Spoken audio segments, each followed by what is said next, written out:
Capítulo 11. Sexo.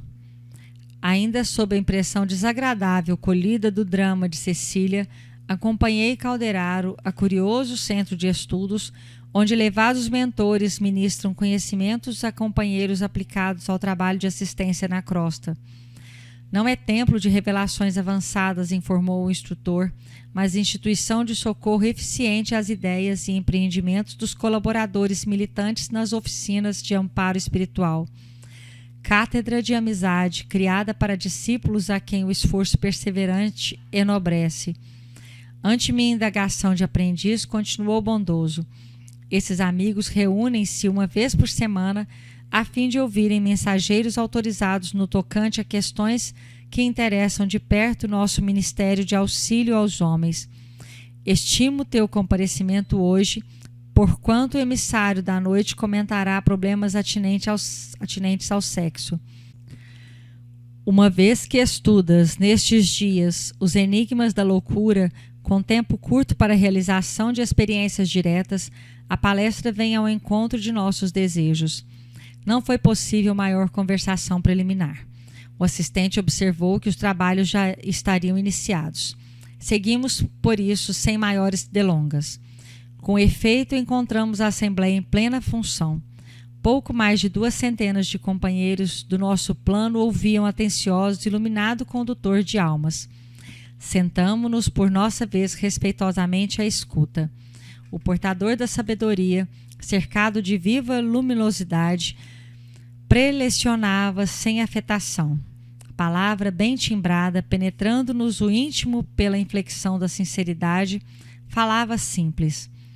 No exame das causas da loucura entre individualidades, sejam encarnadas, sejam ausentes da carne, a ignorância quanto à conduta sexual é dos fatores mais decisivos.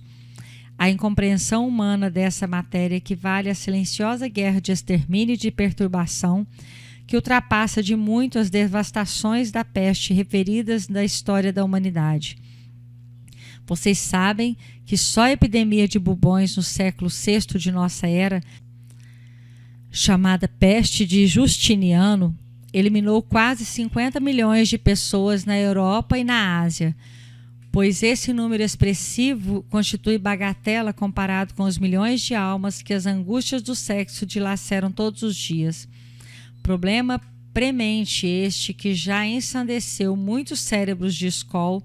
Não podemos atacá-los a tiros de verbalismo de fora para dentro, à moda dos médicos superficiais que prescrevem longos conselhos aos pacientes, tendo na maioria das vezes absoluto desconhecimento da enfermidade. Agora que nos distanciamos das imposições mais rijas da forma, sem nos libertarmos, contudo, dos ascendentes fundamentais de suas leis, que ainda nos subordinam às manifestações, compreendemos que os enigmas do sexo não se reduzem a meros fatores fisiológicos. Não resultam de automatismos nos campos de estrutura celular, quais aqueles que caracterizam os órgãos genitais masculinos e femininos, em verdade substancialmente idênticos, diferenciando-se unicamente na expressão de sinalética. A este respeito, formulamos conceitos mais avançados. Se aí residem forças procriadoras dominantes, atendendo aos estatutos da natureza terrestre, reguladores da vida física, temos na inquietação sexual, fenômeno peculiar ao nosso psiquismo, em marcha para superiores zonas da evolução. Doloroso é, porém, verificar a desarmonia em que se afundam os homens, com sombrios reflexos nas esferas imediatas à luta carnal. Inúmeros movimentos libertadores estalaram através dos séculos no anseio da vida melhor. Guerras sangrentas de povo contra povo, revoluções civis espalhando padecimentos inomináveis, têm sido alimentados na terra, no curso do tempo, em nome de princípios regeneradores, segundo os quais se abrem novas conquistas do direito do mundo. No entanto, o cativeiro da ignorância no campo sexual continua escravizando milhões de criaturas. Inútil é supor que a morte física ofereça solução pacífica aos espíritos em extremo desequilíbrio que entregam o corpo aos desregramentos passionais. A loucura em que se debatem não procede de simples modificações do cérebro, dimana da desassociação dos centros perispiríticos, o que exige longos períodos de reparação. Indiscutivelmente, para a maioria dos encarnados, a fase juvenil das forças fisiológicas representa delicado estágio de sensações em virtude das leis criadoras e conservadoras que regem a família humana. Isto, porém, é acidente e não define a realidade substancial. A sede do sexo não se acha no corpo grosseiro, mas na alma em sua sublime organização. Na esfera da crosta, distinguem-se homens e mulheres segundo sinais orgânicos específicos. Entre nós, prepondera ainda o jogo das recordações da existência terrena em trânsito como nos achamos para as regiões mais altas. Nesta, sabemos, porém, que feminilidade e masculinidade constituem característicos das almas acentuadamente passivas ou francamente ativas. Compreendemos destarte que na variação de nossas experiências adquirimos gradativamente qualidades divinas como sejam a energia e a ternura, a fortaleza e a humildade, o poder e a delicadeza, a inteligência e o sentimento, a iniciativa e a intuição, a sabedoria e o amor, até lograrmos o supremo equilíbrio em Deus. Convictos dessa realidade universal, não devemos esquecer que nenhuma exteriorização do instinto sexual na Terra, qualquer que seja a sua forma de expressão, será destruída senão transmudada no estado de sublimação. As manifestações dos próprios irracionais participam do mesmo impulso ascensional. Nos povos primitivos, a eclosão sexual primava pela posse absoluta. A personalidade integralmente ativa do homem dominava a personalidade totalmente passiva da mulher. O trabalho paciente dos milênios transformou, todavia, essas relações. A mulher-mãe e o homem-pai deram acesso a novos sopros de renovação do espírito. Com bases nas experiências sexuais, a tribo converteu-se na família, a taba metamorfoseou-se no lar, a defesa armada cedeu ao direito, a floresta selvagem transformou-se na lavoura pacífica, a heterogeneidade dos impulsos nas imensas extensões de território abriu campo à comunhão dos ideais da pátria progressiva, a barbárie ergueu-se em civilizações, os processos rudes da atração transubstanciaram-se nos anseios artísticos que dignificam o ser, o grito elevou-se ao cântico e, estimulada pela força criadora do sexo, a coletividade humana avança vagarosamente embora para o supremo alvo do divino amor. Da espontânea manifestação brutal dos sentidos menos elevados, a alma transita para a gloriosa iniciação. Desejo, posse, simpatia, carinho, devotamento, renúncia, sacrifício constituem aspectos dessa jornada sublimadora. Por vezes, a criatura demora-se anos, séculos, existências diversas de uma estação a outra. Raras individualidades conseguem manter-se no posto da simpatia com o equilíbrio indispensável. Muito poucas atravessam a província da posse sem duelos cruéis com os monstros do egoísmo e do ciúme, aos quais se entregam desvairadamente. Reduzido número percorre os departamentos do carinho sem se algemarem por largo trecho aos gnomos do exclusivismo. E às vezes, só após milênios de provas cruciantes e purificadoras, consegue a alma alcançar o zênite luminoso do sacrifício para a suprema libertação no rumo de novos ciclos de unificação com a divindade. O êxtase do santo foi um dia mero impulso, como o diamante lapidado, gota celeste eleita para refletir a claridade divina, viveu no aluvião ignorado entre seixos brutos. Claro está que, assim como se submete o diamante ao disco do lapidário para atingir o pedestal da beleza, assim também o instinto sexual, para coroar-se com as glórias do êxtase, há que dobrar-se aos imperativos da responsabilidade, às exigências da disciplina, aos ditames da renúncia. Essas conclusões, contudo, não nos devem induzir a programas de santificação compulsória no mundo carnal. Nenhum homem conseguiria negar a fase da evolução em que se encontra. Não podemos exigir que o hotentote inculto envergue a beca de um catedrático e se ponha de um dia para outro a ensinar o direito romano. Irrisório seria, pois, reclamar do homem de evolução mediana a conduta do santo. A natureza, representação da inesgotável bondade, é mãe benigna que oferece trabalho e socorro a todos os filhos da criação. Sua determinação de amparar-nos é sempre tanto mais forte quanto mais decidido é o nosso propósito de progredir na direção do bem supremo. Não desejamos, portanto, preconizar no mundo normas rigoristas de virtude artificial, nem favorecer qualquer regime de relações inconscientes. Nossa bandeira é, sobretudo, a do entendimento fraternal. Trabalhemos para que a luz da compreensão se faça entre os nossos amigos encarnados, a fim de que as angústias afetivas não arrojem tantas vítimas à voragem da morte, intoxicadas de criminosas paixões. Devidos à incompreensão sexual, incontáveis crimes campeiam na terra, determinando estranhos e perigosos processos de loucura em toda parte. De quando em quando, uma que outra vítima procura os hospitais de alienados, submete-se ao tratamento médico como operário que traz à oficina de consertos seu instrumento danificado. Nos hospícios encontramos, porém, tão somente aqueles que desgalgaram até o fundo do abismo, amargurados e vencidos. Milhões de irmãos nossos se conservam semiloucos nos lares ou nas instituições. São os companheiros incapazes do devotamento e da renúncia a submergirem pouco a pouco no caliginoso tijuco das alucinações. De mente desvairada, fixa no socavão da subconsciência, perdem-se no campo dos automatismos inferiores, obstinando-se no conservarem deprimentes estados psíquicos. O ciúme, a insatisfação, o desentendimento, a incontinência e a leviandade alastram terríveis fenômenos de desequilíbrio. Inquietantes quadros mentais se pintam na terra, compelindo-nos a estafante serviço socorrista, de modo a limitar o círculo de infortúnio e de pavor aos que se lançam incautos a temerárias aventuras do sentimento animalizado. Não solucionaremos tão complexo problema do mundo simplesmente à força de intervenção médica, embora seja admirável a contribuição da ciência no terreno dos efeitos, sem atingir, contudo, a intimidade das causas.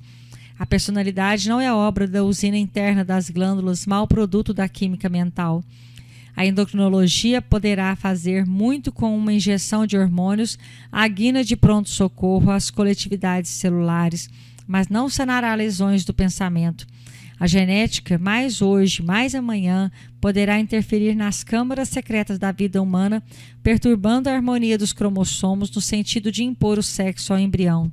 Todavia, não atingirá a zona mais alta da mente feminina ou masculina, que manterá característicos próprios independentemente da forma exterior ou das convenções estatuídas. A medicina inventará 1000 modos de auxiliar o corpo atingido e seu equilíbrio interno. Por essa tarefa edificante, ela nos merecerá sempre sincera admiração e fervente amor. Entretanto, compete a nós, outros, praticar a medicina da alma que ampare o espírito enleado nas sombras. É mister acender em derredor de nossos irmãos encarnados na terra a luz da compaixão fraterna, traçando caminhos definidos à responsabilidade individual. Haja mais amor ante os vales da demência do instinto e as derrocadas cederão lugar a experiências santificantes. Como fazer valer o abençoado serviço do médico à vítima da angústia sexual, se tem a defrontá-lo vibrante a hostilidade da família? Como salvar doentes da alma numa instituição de benemerência, se o organismo social esmaga os enfermos com todo o peso de sua opinião e de sua autoridade? Naturalmente, constituiria pieguice rogar à sociologia a transformação imediata de seus códigos ou impor à sociedade humana certas normas de tolerância incompatíveis com as suas necessidades de defesa. Mas podemos manter louvável serviço de compreensão mais ampla, melhorar as disposições dos nossos amigos encarnados na crosta do mundo e despertá-los lentamente para a solução que nos interessa a todos. O amor espiritualizado, filho da renúncia cristã, é a chave capaz de abrir as portas do abismo para onde rolaram e rolam milhares de criaturas todos os dias. Distribuamos a bênção do entendimento entre os homens, estendamos mão forte a todos os espíritos que se encontram prisioneiros do distúrbio das sensações, fazendo-lhes sentir o que as oficinas do trabalho renovador permanecem abertas a todos os filhos de Deus, aperfeiçoando-lhes os sentimentos, sublimando-lhes os impulsos, dilatando-lhes a capacidade espiritual. Lembremos aos corações desalentados que tal é o sexo em face do amor, pois quais são os olhos para a visão e o cérebro para o pensamento, não mais do que aparelhamento de exteriorização. Erro lamentável é supor que só a perfeita normalidade sexual, consoante as respeitáveis convenções humanas, possa servir de templo às manifestações afetivas. O campo do amor é infinito em sua essência e manifestação. Insta a fugir às aberrações e aos excessos. Contudo, é imperioso reconhecer que todos os seres nasceram no universo para amar e serem amados. Por vezes vigoram para muitos deles temporariamente os imperativos da prova benéfica, os deveres do estatuto expiatório, as exigências do serviço especializado, em que estudantes, devedores e missionários se obrigam a longas fases de fome e sede do coração. Isso, porém, não representa obstáculo ao amor. Jesus não partilhou o matrimônio normal na terra e, no entanto, a família de seu coração cresce com os dias. Suas forças não geraram formas passageiras nos círculos carnais e, contudo, suas energias fecundantes renovaram a civilização, transformando-lhe o curso, prosseguindo até hoje no aprimoramento do mundo. Simbologia sublime transparece da conduta do Mestre, que desse modo se inclinou para os vencidos da convenção humana, solitários e humilhados, fazendo-lhes ver que é possível cooperar na extensão do infinito bem, amando e abnegando-se com exclusão do egoísmo e do propósito inferior de serem amados segundo os caprichos próprios.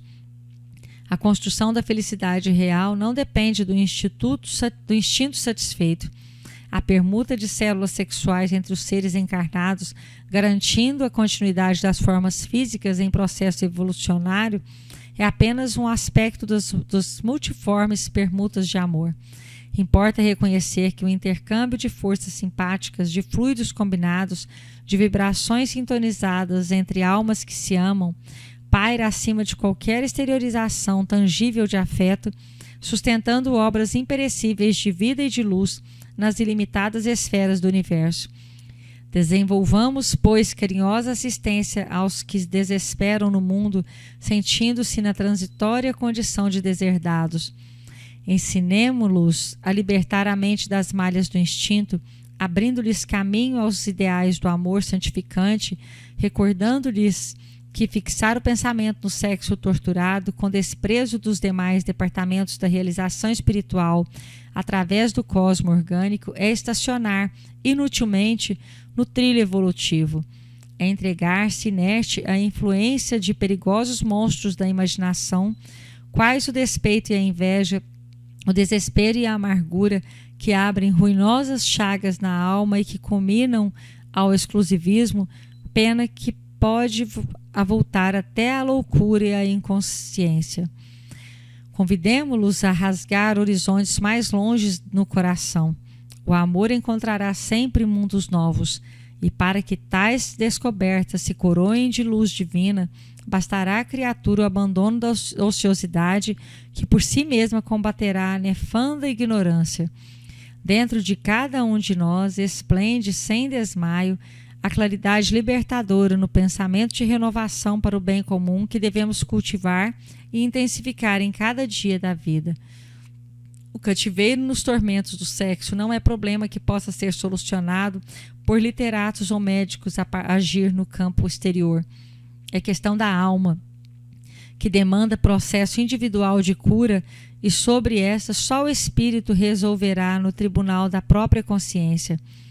É inegável que todo auxílio externo é valioso e respeitável, mas cumpre-nos reconhecer que os escravos das perturbações do campo sensorial só por si mesmos serão liberados, isto é, pela dilatação do entendimento, pela compreensão dos sofrimentos alheios e das dificuldades próprias, pela aplicação, enfim, do ama-vos uns aos outros, assim na doutrinação como no imo da alma, com as melhores energias do cérebro e com os melhores sentimentos do coração. Notei que a preleção terminara em meio ao respeito geral. A palavra do mensageiro fascinara-me. Aquelas noções de sexologia eram novas para mim. Não eram repetições de compêndios descritivos, não eram fruto de frias observações de cientistas e escritores, preocupados em armar o efeito com palavras balofas. Nasciam do verbo inflamado de amor fraternal de um orientador dedicado às necessidades de seus irmãos ainda frágeis e menos felizes. Fizera-se em torno certa movimentação. Compreendi que os presentes poderiam formular perguntas relativas ao tema da noite e, com efeito, fizeram-se várias indagações com respostas preciosas, por elucidativas e edificantes. O inquérito educativo continuava proveitoso quando um companheiro ventilou certa questão que me aguçou a curiosidade. Venerável instrutor, disse reverente, nos últimos tempos na Terra, os psicologistas encarnados em número considerável esposaram os princípios freudianos como bases de investigação dos distúrbios da alma. Para o grande médico austríaco, quase todas as perturbações psíquicas se radicam no sexo desviado. Alguns discípulos dele, porém, modificaram-lhe algo as teorias. Corrigindo a tese das alucinações eróticas que a psicanálise aplicou largamente às próprias crianças, no estudo dos sonhos e das emoções, pensadores eminentes apuseram a afirmativa de que todo homem e toda mulher são portadores do desejo inato de se darem importância, o qual os compete a manter impulsos primitivistas de dominação. Outros expoentes da cultura intelectual asseveram a seu turno que o ser humano é repositório de todas as experiências da raça, trazendo consigo vasto arsenal de tendências para determinadas linhas do pensamento. O consulente fez uma pausa ante o silêncio geral que reinava em derredor de sua valiosa indagação e prosseguiu. Sabemos hoje, distanciados do corpo denso de carne, que a vida do espírito é desconcertante em surpresas para a ciência terrestre. Entretanto, já que nos consagramos à tarefa de auxiliar os companheiros torturados da crosta planetária, não poderíamos receber elucidações adequadas a respeito com o fim de passá-las adiante? O sábio instrutor não se fez de rogado e esclareceu. Já sei o que deseja. Refere-se você aos movimentos da psicologia analítica, chefiados por Freud e por duas correntes distintas de seus colaboradores. O notável cientista centralizou o ensino no impulso sexual, conferindo-lhe caráter absoluto, enquanto as duas correntes de psicologistas inicialmente filiadas a ele se diferenciaram na interpretação. A primeira estuda o anseio congênito da criatura, no que se refere ao relevo pessoal, enquanto a segunda proclama que, além da satisfação do sexo e da importância individualista, existe o impulso da vida superior que tortura o homem terrestre mais aparentemente feliz. Para o círculo de estudiosos essencialmente freudianos, todos os exemplos, os problemas psíquicos da personalidade se resumem à angústia sexual. Para grande parte de seus colaboradores, as causas se estendem à aquisição de poder e à ideia de superioridade. Diremos, por nossa vez, que as três escolas se identificam portadoras todas elas de certa dose de razão, faltando-lhes, todavia, o conhecimento básico do reencarnacionismo. Representam belas e preciosas casas dos princípios científicos, sem contudo o telhado da lógica. Não podemos afirmar que tudo nos círculos carnais constitua sexo, desejo de importância e aspiração superior.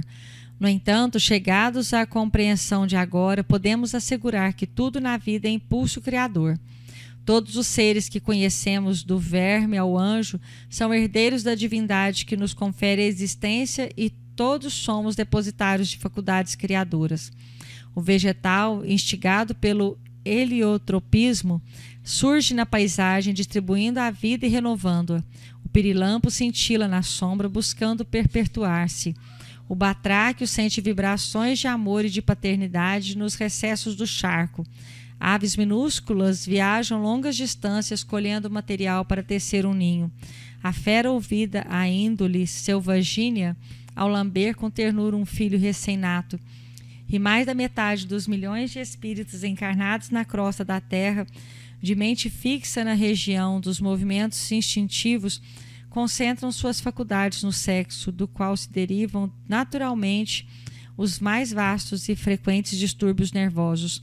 Constituem eles compactas legiões nas adjacências da paisagem primitiva da evolução planetária, irmãos nossos na infância do conhecimento, que ainda não sabem criar sensações e vidas senão mobilizando os recursos da força sexual. Grande parte de criaturas, contudo, havendo conquistado a razão acima do instinto, permanecem nos desatinos da prepotência, seduzidas pelo capricho autoritário, famintas de evidência e realce, ainda que atidas a trabalho proveitoso e a paixões nobres muitas vezes. Pequeno grupo de homens e de mulheres, por fim, após atingir o equilíbrio sexual na zona instintiva do ser, e depois de obter os títulos que lhes confere seu trabalho e com os quais dominam na vida, regendo as energias próprias em pleno regime de responsabilidade individual, passam a fixar-se na região sublime, na superconsciência, não mais encontrando alegria integral no contentamento do corpo físico ou na evidência pessoal. Procuram alcançar os círculos mais altos da vida, absorvidos em idealismo superior. Sentem-se no limiar de esferas divinas, já desde a estrada nevoenta da carne, à maneira do viajor que, após vencer caminhos ásperos na treva noturna, estaca desajustado entre as derradeiras sombras da noite e as promessas indefiníveis da aurora. Para esses, o sexo, a importância individual e as vantagens do imediatismo terrestre são sagrados pelas oportunidades que oferecem aos propósitos de bem-fazer. Entretanto, no santuário de suas almas resplandece nova luz. A razão particularista converteu-se em entendimento universal. Cresceram-lhes os sentimentos sublimados na direção do campo superior. Pressentem a divindade e anseiam pela identificação com ela. São os homens e as mulheres que, havendo realizado os mais altos padrões humanos, se candidatam à angelitude. De um modo ou de outro, porém, tudo isto são sempre as faculdades criadoras herdadas de Deus em jogo permanente nos quadros da vida. Todo ser é impulsionado a criar na organização, conservação e extensão do universo. O instrutor estampou significativa expressão fisionômica, imprimiu longa pausa à preleção em curso e em seguida acrescentou o bem-humorado.